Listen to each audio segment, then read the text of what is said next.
ನೇರವಾಗಿ ನನ್ನನ್ನೇ ಗುರಿ ಇಟ್ಟು ನಾನೇ ಈ ಒಂದು ಪೆನ್ ಡ್ರೈವ್ಗಳು ಗೊತ್ತಿದ್ದು ಹಾಸನದ ಅಭ್ಯರ್ಥಿಯನ್ನ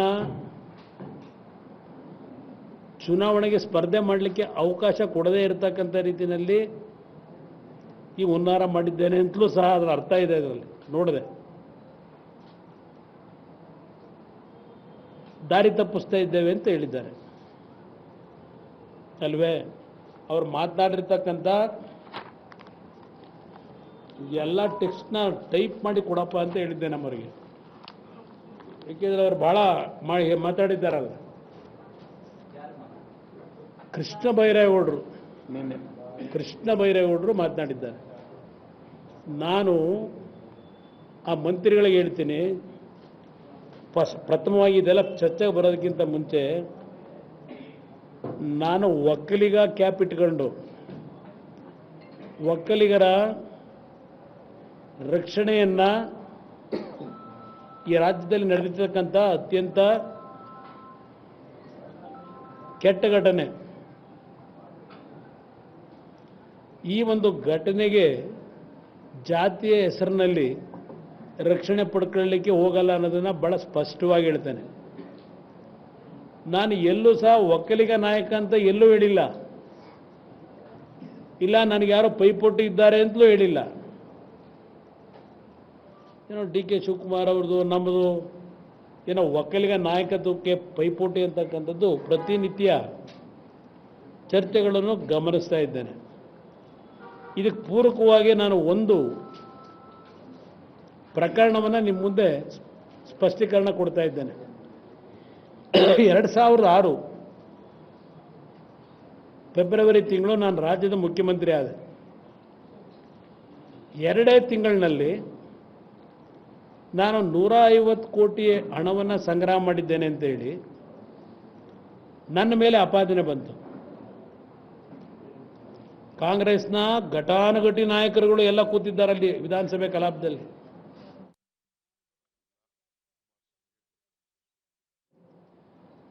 ಸಭಾನಾಯಕನಾಗಿ 2 ತಿಂಗಳಿಗೆ 150 ಕೋಟಿ ಹಗರಣವನ್ನು ನನ್ನ ಮೇಲೆ ಆಪಾದನೆ ಮಾಡಿದ್ರು.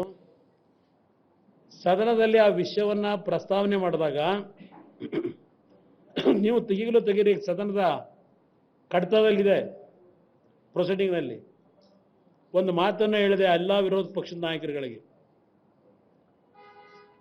ಖರ್ಗೆ ಅವರಿದ್ದರು, ಧರ್ಮಸಿಂಗ್ ಇದ್ದರು, ರಮೇಶ್ ಕುಮಾರ್ ಅವರಿದ್ದರು, ದೇಶಪಾಂಡೆ ಇದ್ದರು, ಹೆಸರು ಹೇಳ್ತಾ ಹೋದರೆ ಎಲ್ಲ ಸೀನಿಯರ್ ಲೀಡರ್ಗಳೇ. ನಾನು ಎದ್ದು ನಿಂತು ಒಂದು ಮಾತು ಹೇಳಿದ್ದೇನೆ ಅವತ್ತು, ನನ್ನ ಹಿಂದೆ ಇರ್ತಕ್ಕಂಥ ಈ ಒಂದು ಶಾಸಕರ ಸಂಖ್ಯೆ ಏನಿದೆ, ಶಾಸಕರ ಸಂಖ್ಯೆಯನ್ನು ರಕ್ಷಣೆ ಪಡ್ಕೊಂಡು ಈ 150 ಕೋಟಿ ಹಗರಣದ ನನ್ನ ಮೇಲೆ ಆಪಾದನೆ ಏನಿದೆ ರಕ್ಷಣೆಯನ್ನು ಪಡ್ಕೊಳ್ಳಲ್ಲ ಅಂತಕ್ಕಂಥ ಮಾತು ಅವತ್ತು ಹೇಳಿದ್ದೇನೆ. ವಿಧಾನಸಭೆ ಕಲಾಪದಲ್ಲಿದೆ. ಕೃಷ್ಣ ಬೈರೇಗೌಡರೇ ಬಹುಶಃ ಇನ್ನೂ ಬಂದಿದ್ರೋ ಇಲ್ವೋ ಗೊತ್ತಿಲ್ಲ, ಇದ್ದಿದ್ರೋ ಏನೋ ಗೊತ್ತಿಲ್ಲ, ನನಗೆ ಮರ್ತು ಬಿಟ್ಟಿದ್ದೀನಿ. 2006 ಇಲ್ಲ, ಬಹುಶಃ ನೀವು ಇದ್ರಿ ಅಂತ ಕಾಣಿಸ್ತದೆ. ನೀವು ಇದ್ರಿ ಅವತ್ತೇನು ಹೇಳಿದ್ದೇನೆ ಜ್ಞಾಪಕ ಮಾಡ್ಕೊಳ್ಳಿ. ಪ್ರಾರಂಭ ಮಾಡಿ ಅಂತ ಹೇಳಿದೆ. ನಾನು ಶಾಸಕರ ಸಂಖ್ಯಾಬಲದ ರಕ್ಷಣೆಯನ್ನು ಪಡ್ಕೊಳ್ಳಿಲ್ಲ. ಅವತ್ತು ಸಹ ಏಕಾಂಗಿ ಹೋರಾಟ ಮಾಡಿದ್ದೇನೆ. ಅವತ್ತು 2008-09 80 ಜನ ಇದ್ರಿ ನೀವು ಶಾಸಕರುಗಳು, ನಮ್ಮದಿದ್ದು 28. ಹಿಟ್ ಆ್ಯಂಡ್ ರನ್ ಅಲ್ಲ, ನಾನು ಹಿಟ್ ಆ್ಯಂಡ್ ರನ್ ಅಲ್ಲ. ಅವತ್ತು ಹಲವಾರು ದಾಖಲೆಗಳನ್ನು ಕುಮಾರಸ್ವಾಮಿ ಯಾವಾಗ ಬಿಡುಗಡೆ ಮಾಡ್ತೇನೆ ಅಂತೇಳಿ ಕಾಯ್ತಾ ಕೂತಂತ ನನ್ನ ಮಾಧ್ಯಮದ ಸ್ನೇಹಿತರಿಗೂ ನೆನಪಿಸ್ಕೊಡ್ತೇನೆ. ಪ್ರತಿದಿನ ಬೆಳಗ್ಗೆ ಕುಮಾರಸ್ವಾಮಿ ಏನು ದಾಖಲೆ ಬಿಡುಗಡೆ ಮಾಡ್ಬೋದು ಅಂತ ಕಾಯ್ತಾ ಇದ್ರಿ. ಆಗ ನಾನು ಕೆಲವು ದಾಖಲೆಗಳನ್ನು, ಅವತ್ತಿನ ಕೆಲವು ಕಾನೂನು ಬಾಹಿರ ಚಟುವಟಿಕೆಗಳ ಬಗ್ಗೆ ಚರ್ಚೆ ಮಾಡಲಿಕ್ಕೆ ಪ್ರಾರಂಭ ಮಾಡಿದ ಮೇಲೆ ಅವತ್ತೂ ಸಹ ಆಗಿದ್ದಂಥ ಸರ್ಕಾರದಲ್ಲೂ ನಮ್ಮ ಒಕ್ಕಲಿಗ ಮಂತ್ರಿಗಳನ್ನೇ ಇಟ್ಕೊಂಡು ನನ್ನ ಮೇಲೆ ವಾಗ್ದಾಳಿ ಮಾಡಿದ್ರು.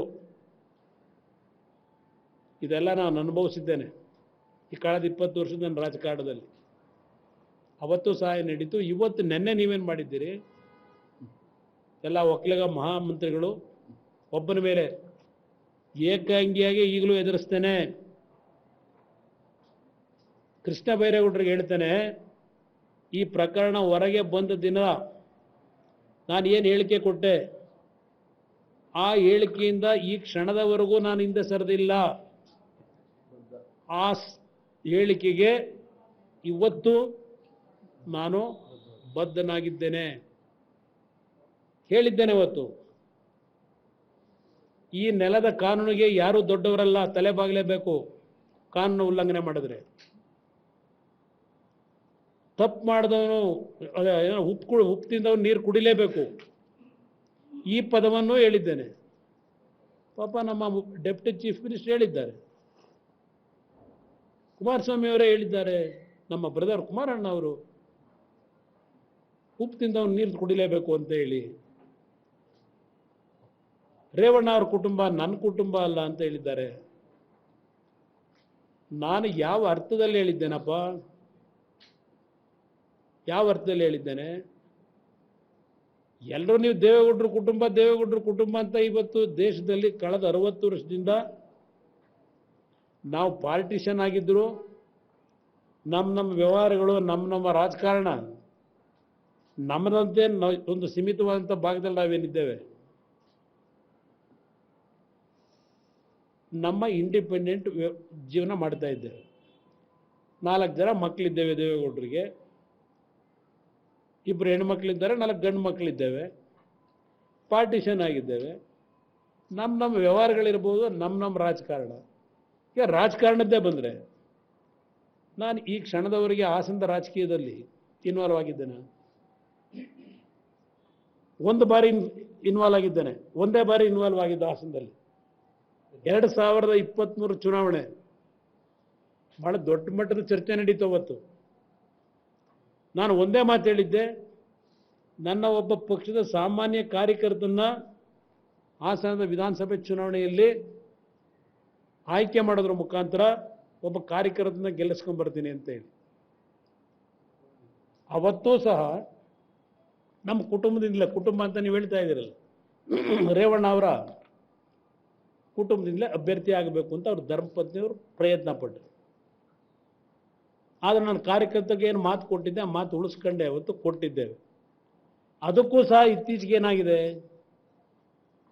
ಕುಮಾರಸ್ವಾಮಿ ಅವರು ರೇವಣ್ಣ ಅವರ ಕುಟುಂಬವನ್ನು ರಾಜಕಾರಣದಲ್ಲಿ ಮುಗಿಸ್ಲಿಕ್ಕೋಸ್ಕರವಾಗಿ ಇದೆಲ್ಲವನ್ನ ಮಾಡ್ತಾ ಇದ್ದಾರೆ ಅಂತ ಹೇಳಿ ನನ್ನ ಮೇಲೆ ಗೂಬೆ ಕೂರಿಸಿದ್ದೀರಿ. ಈ ಪೆನ್ ಡ್ರೈವ್ ಸೂತ್ರಧಾರಿನೂ ನಾನೇ ಅಂತ ಹೇಳ್ಬಿಟ್ಟಿದ್ದೀರಿ. ಪಾಪ ಹೇಳ್ಕೊಂಡಿದ್ದೀರಿ. ನಮ್ಮ ಉಪಮುಖ್ಯಮಂತ್ರಿಗಳು ಹೇಳಿದ್ದಾರೆ, ಏನೋ ಸಿನಿಮಾ ಪ್ರೊಡ್ಯೂಸರು, ಡೈರೆಕ್ಟ್ರು, ಕಥಾನಾಯಕ ಎಲ್ಲ ಕುಮಾರಸ್ವಾಮಿನೇ ಅಂತೇಳಿ. ಇತ್ತೀಚೆಗೆ ಸಿನಿಮಾಗಳು ಹಾಗೇ ಇದೆ, ಬರ್ತಾ ಇರ್ತಕ್ಕಂಥ ಪ್ರೊಡ್ಯೂಸರ್ ಅವರೇ ಇರ್ತಾರೆ, ಡೈರೆಕ್ಟರ್ ಅವರೇ ಇರ್ತಾರೆ, ಹೀರೋನು ಅವರೇ ಇರ್ತಾರೆ, ಸ್ಟೋರಿ ರೈಟರು ಅವರೇ ಇರ್ತಾರೆ ಇತ್ತೀಚೆಗೆ ಸಿನಿಮಾದಲ್ಲಿ.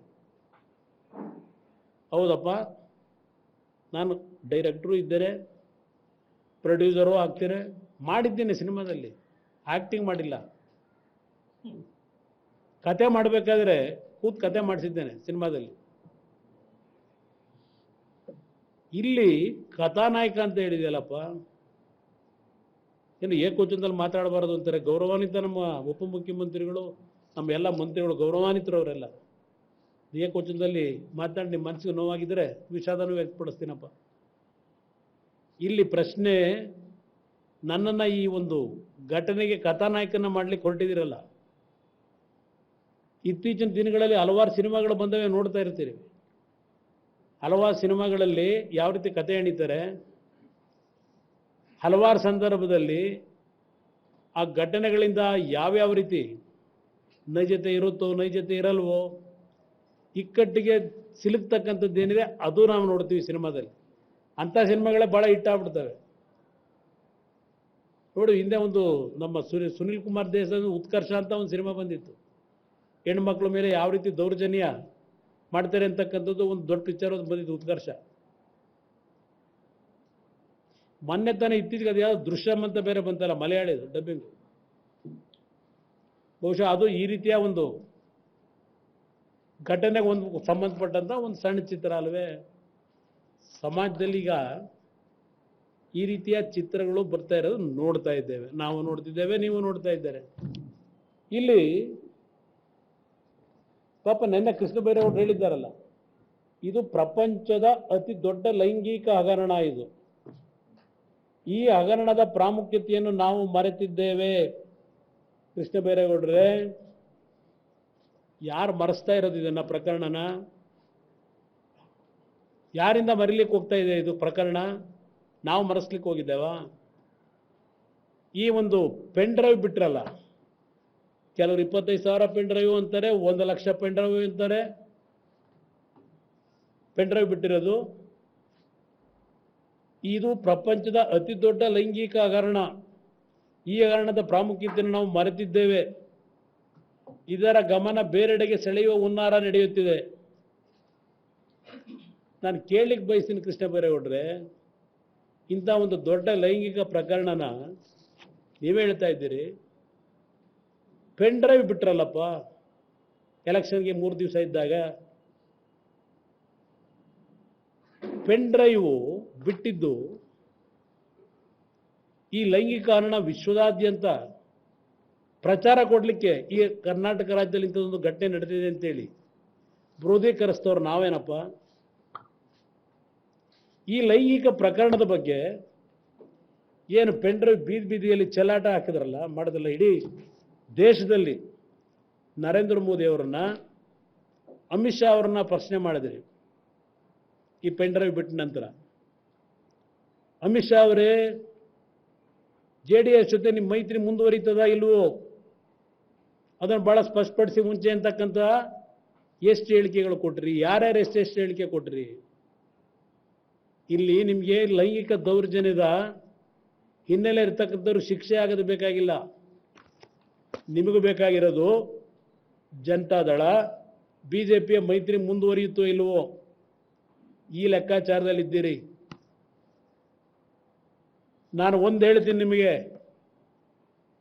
ಕಾಂಗ್ರೆಸ್ ನಾಯಕರಿಗೆ, ಈ ಪಕ್ಷ ಇನ್ನೊಬ್ರು ದಯಾದಾಕ್ಷಿಣ್ಯದಲ್ಲಿ ನಾವೇನು ಬದುಕ್ತಾ ಇಲ್ಲ. ಲಕ್ಷಾಂತರ ಕಾರ್ಯಕರ್ತರಿದ್ದಾರೆ. ನಿಮ್ಮ ತರ ಕಂಡ್ರ ಮನೆ ಬಾಗಿಲಿಗೆಲ್ಲ ಹೋಗಿ ಬನ್ರಪ್ಪ ಬೆಂಬಲ ಅದೇನೋ INDA ಮಾಡ್ಕೊಂಡಿದ್ದೀರಲ್ಲ. ನಮ್ಮದೋ ಒಂದು ಶಕ್ತಿ ಇಟ್ಕೊಂಡಿದ್ದೇವೆ. ಇಲ್ಲಿ ಪ್ರಶ್ನೆ ಈ ರೀತಿಯ ಹೇಳಿಕೆ ನೀವು ನೆನ್ನೆ ಕೊಡ್ತೀರಿ. ಪೆನ್ ಡ್ರೈವ್ ಬಿಟ್ಟಿರೋದ ಬಗ್ಗೆ ಇಲ್ಲಿವರೆಗೆ ಅದನ್ನು ಬಿಟ್ಟಿದ್ರಿಂದ ಯಾರ್ಯಾರಿಗೆ ಏನು ಅನ್ಯಾಯ ಆಗಿದೆ ಅನ್ನೋದು ಯೋಚನೆ ಮಾಡಿದ್ದೀರಾ? ಪಾಪ ಏನು ಬಹಳ ಮೊದಲನೇ ಬಾರಿಗೆ ಕಾಂಗ್ರೆಸ್ ನಾಯಕರುಗಳಿಗೆ ಹಿಂದೂ ಮಹಿಳೆಯರ ಬಗ್ಗೆ ಬಹಳ ಗೌರವ ಬಂದಿದೆ. ನಮಸ್ಕಾರ ಕೃಷ್ಣ ಬೈರೇಗೌಡರೆ. ಪ್ರಥಮ ಬಾರಿಗೆ ನಮ್ಮ ಹಿಂದೂ ಸಮಾಜದ ಹೆಣ್ಣು ಮಕ್ಕಳ ಮಾಂಗಲ್ಯದ ಹರಣದ ಬಗ್ಗೆ ಇಷ್ಟೊಂದು ದೊಡ್ಡ ಸಂಖ್ಯೆಯಲ್ಲಿ ಮಹಿಳೆಯರ ಮೇಲೆ ದೌರ್ಜನ್ಯ ಆಗಿದೆ. ಪಾಪ ರಾಹುಲ್ ಗಾಂಧಿ ಅವರು 400 ಅಂದರು, ನೀವು ಸಂಖ್ಯೆ ಹೇಳಲಿಲ್ಲ. ನೀವು ಕೃಷ್ಣ ಬೈರೇಗೌಡ್ರೆ, ಅಲ್ಲಿ ಅವನ ಒಬ್ಬ ಅಲ್ಲಿ ಮೈಸೂರಿನ ಲೋಕಸಭಾ ಕ್ಯಾಂಡಿಡೇಟು, ಪಾಪ ನಾವು ಏಕವಚನದಲ್ಲಿ ಮಾತಾಡಬಾರ್ದು, ಅಲ್ಲೊಬ್ಬ ದೊಡ್ಡ ನಾಯಕರು 2900 ಘಟನೆ ಇದು ಹೆಣ್ಮಕ್ಳಿಗೆ ಆಗಿರೋದು ಅಂತ ಅವ್ರು ಹೇಳ್ತಾವ್ರು. ಬೆಳಿಗ್ಗೆ SIT ಕೊಟ್ಟು ಎಷ್ಟು ದಿನ ಆಗಿದೆ? ಈಗ ಎಷ್ಟು ದಿನ ಆಯ್ತಣ್ಣ SIT ಕೊಟ್ಟು? ಇಲ್ಲ, ಒಂದು 15 ದಿವಸ ಆಗಿರ್ಬೇಕೇನು. ಇಲ್ಲಿ ನಾನು ಯಾಕೆ ಇದನ್ನು ಕೇಳ್ತಾ ಇದ್ದೇನೆ ಅಂದರೆ, ಮಹಿಳೆಯರ ದೌರ್ಜನ್ಯದ ಬಗ್ಗೆ ಹೇಳ್ತಾ ಇದ್ದೀರಲ್ಲ, ಅಲ್ಲೆಲ್ಲ ನೇಹದೊಂದೇನೋ ಆಯ್ತಲ್ಲ ದೌರ್ಜನ್ಯ, ಸಾಯಿಸಿದ್ರಲ್ಲ. ಏನು ಈ ರಾಜ್ಯದ ಎಲ್ಲ ಮಹಿಳೆಯರಿಗೆ ಬಹಳ ರಕ್ಷಣೆ ಕೊಟ್ಟು ಜೀವನ ಮಾಡಿಸ್ತಾ ಇದ್ದೀರಿ. ನಾನು ಇದನ್ನು ಲಘುವಾಗಿ ಹೇಳಲ್ಲ. ಈ ಲೈಂಗಿಕ ಪ್ರಕರಣದಲ್ಲಿ ಎಂಥ ದೊಡ್ಡ ವ್ಯಕ್ತಿನೇ ಇರಲಿ, ಎಂಥ ದೊಡ್ಡ ಸ್ಥಾನಮಾನದಲ್ಲೇ ಇರಲಿ, ಈ ಸತ್ಯಾಸತ್ಯತೆಗಳು ಇವತ್ತು ಹೊರಗೆ ಬಂದು ಅವನೆಂಥ ದೊಡ್ಡ ವ್ಯಕ್ತಿ ಇದ್ದರೂ ಶಿಕ್ಷೆ ಆಗಲೇಬೇಕು ಅಂತಕ್ಕಂಥದ್ರಲ್ಲಿ ನಿಮಗಿಂತ ಹೆಚ್ಚಿನ ಧ್ವನಿ ಎತ್ತಲಿಕ್ಕೆ ನಾನು ತಯಾರಾಗಿದ್ದೇನೆ ಕೃಷ್ಣ ಬೈರೇಗೌಡ್ರೆ. ನಿಮಗಿಂತ ಹೆಚ್ಚು ಧ್ವನಿ ಎತ್ತಲಿಕ್ಕೆ ತಯಾರಾಗಿದ್ದೇನೆ. ಒಂದು ನಿಮಗೆ ನೆನಪಿಸ್ಕೊಡ್ತೇನೆ, ಈ ಸರ್ಕಾರಕ್ಕೆ ದಯವಿಟ್ಟು ಇದನ್ನು ಪ್ರೊಜೆಕ್ಷನ್ ಕೊಡಿ. ನಾನು ನನ್ನ ಮಗನ ಸಿನಿಮಾ ತೆಗೀಲಿಕ್ಕೆ ಸಿದ್ದರಾಮಯ್ಯನವರು ಮುಖ್ಯಮಂತ್ರಿ ಇದ್ದಾಗ ವಿದೇಶಕ್ಕೆ ಹೋಗಿದ್ದೆ. ವಿದೇಶದಿಂದ ಬಂದೆ ಪತ್ರಿಕೆಗಳನ್ನು ಓದಬೇಕಾದ್ರೆ ಬೆಳಗಾವಿಯ ಒಂದು ಹೆಣ್ಣು ಮಗಳು, ಬಡ ಕುಟುಂಬದ ಹೆಣ್ಣು ಮಗಳು ಆ ಶವಗಾರಿಕೆ ಹೋಗ್ತಾ ಇದ್ದಂಥ ಚಿತ್ರ ನೋಡಿದೆ ಒಂದು ಪತ್ರಿಕೆಯಲ್ಲಿ. ಆಗ್ತಾನೆ ಬಂದಿದ್ದೇನೆ ಬೆಳಗಿನ ಜಾವ, ಮಧ್ಯಾಹ್ನ ಹುಬ್ಳಿಗೆ ಹೋಗಿ, ಹುಬ್ಳಿಯಿಂದ ಮಳೆ ಧಾರಾಕಾರವಾಗಿ ಸುರಿತಾ ಇತ್ತು.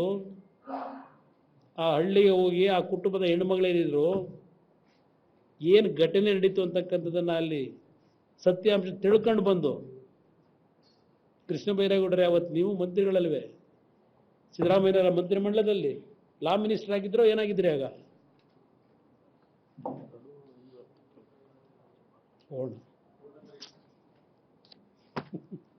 ಇಲ್ಲಿ ಅವತ್ತು ಒಬ್ಬ ಕುರುಬ ಸಮಾಜದವನು,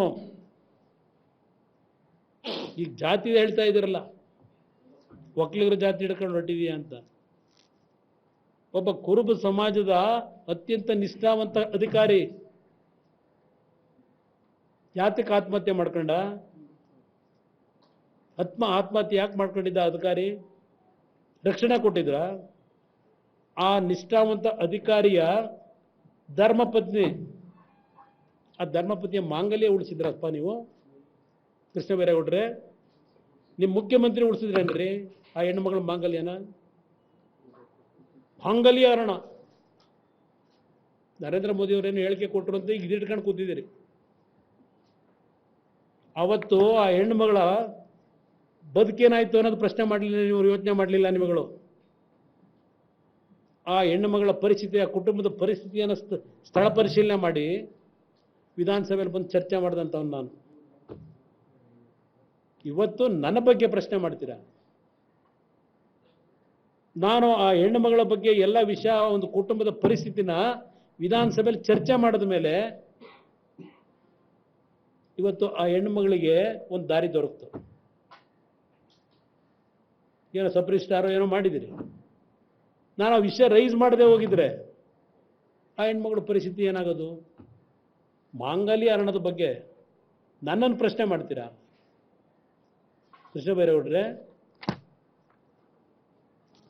ಇಂಥದ್ದು ಆಮೇಲೆ ಮಾನಹರಣ, ಶೀಲಹರಣ, ಮನೆ ಹಾಳು ಕೆಲಸ ನಡೆದಿದೆ. ಈ ಪ್ರಕರಣದಲ್ಲಿ ಸತ್ಯ ಹೊರಗೆ ಬರಲೇಬೇಕು, ತಪ್ಪು ಮಾಡಿದವರಿಗೆ ಶಿಕ್ಷೆ ಆಗಲೇಬೇಕು ಅಲ್ಲವೇ? ಸ್ವಲ್ಪ ಬೆಳಗ್ಗಿಂದ ಅರ್ಥ ಆಯ್ತಾ ಇಲ್ಲ. ನಿಮಗೇನಾದ್ರು ಅರ್ಥ ಆದರೆ ಹೇಳಿ ದಯವಿಟ್ಟು. ಇಲ್ಲ ಯಾರಾದರೂ ಅಧಿಕಾರಿಗಳು ಹೇಳಿದ್ರೆ ಹೇಳಿ. ಹೋಮ್ ಸೆಕ್ರೆಟರಿ ಟ್ರೈ ಮಾಡಿದೆ ವಿಷಯ ತಿಳ್ಕೊಳ್ಳೋಣ ಇದೇನು ಆದೇಶ ಅಂತ. ಹಾಂ, ವಿದೇಶಕ್ಕೆ ಹೋದ್ರ? ಇಲ್ಲಿ ನನಗೆ ಗೊತ್ತಿಲ್ಲ, ಓಡೋಣ ತೊಂದರೆ ಇಲ್ಲ. ಬೇಕಾದ್ರೆ ನೀವೆಲ್ಲ ಒಂಚೂರು ಹೋಗ್ಬಿಟ್ಟಿರಿ, ತೊಂದರೆ ಇಲ್ಲ. ನಾನು ಆಮೇಲೆ ಬಂದು ಜಾಯ್ನ್ ಆಯ್ತೀನಿ, ತೊಂದರೆ ಇಲ್ಲ. ಇದೊಂಚೂರು ಮುಗಿಸೋಣ, ಇಂಪಾರ್ಟೆಂಟ್ ಸಬ್ಜೆಕ್ಟ್ ಅಲ್ಲ ಬ್ರದರ್, ಗವರ್ನರ್ ಕೊಡೋದು ಇರಲಿ. ಇಲ್ಲಿ ಬ್ರದರ್, ಕರ್ನಾಟಕ ಸರ್ಕಾರದ ನಡವಳಿಗಳು ಈ ಕೇಸಿಗೆ ಸಂಬಂಧಪಟ್ಟಾಗೆ, ಈ ಕೇಸಿಗೆ ಸಂಬಂಧಪಟ್ಟಾಗೆ ಪಾಪ ನಮ್ಮ ಆಯೋಗದ ಅಧ್ಯಕ್ಷರು ಮುಖ್ಯಮಂತ್ರಿ ಬರೆದಿದ್ದು ಮೊನ್ನೆನೂ ಹೇಳಿದ್ದೀನಿ ಲೆಟ್ರು. ವಿಷಯ ಏನು ಅಂತ ಹೇಳಿ, ಈ ವಿಷಯ ಅವ್ರೇನು ಕೊಡ್ತಾರೆ ಸಮಗ್ರವಾಗಿ ತನಿಖೆ ಆಗಬೇಕು ಅಂತ ಹೇಳಿ, ಇಲ್ಲಿ ಅದನ್ನು ಸಾರ್ವಜನಿಕಪಡಿಸಿದ ವ್ಯಕ್ತಿಗಳನ್ನು ತನಿಖೆಗೆ ಒಳಪಡಿಸುವ ಮೂಲಕ ಇದೆ ಹೊರಡು ಈ ಪ್ರಸ್ತಾವನೆ ಇಟ್ಕೊತಾರೆ. ಆ ಹೆಣ್ಮಗಳು ಅಧ್ಯಕ್ಷರು ಕೊಟ್ಟಿರ್ತಕ್ಕಂಥದ್ದು ಸರ್ಕಾರ ಪ್ರಸ್ತಾವನೆ ಇಟ್ಕೊಂಡು ಮೀಟಿಂಗ್ ಮಾಡಿ ಆದೇಶ ಏನು ಮಾಡಿದ್ರು? ಪ್ರಸ್ತಾವನೆಯಲ್ಲಿ ವಿವರಿಸಿರುವ ಅಂಶಗಳ ಹಿನ್ನೆಲೆಯಲ್ಲಿ ಹಾಸನ ಜಿಲ್ಲೆಯಲ್ಲಿ ಮಹಿಳೆಯರ ಮೇಲೆ ನಡೆದಿರುವ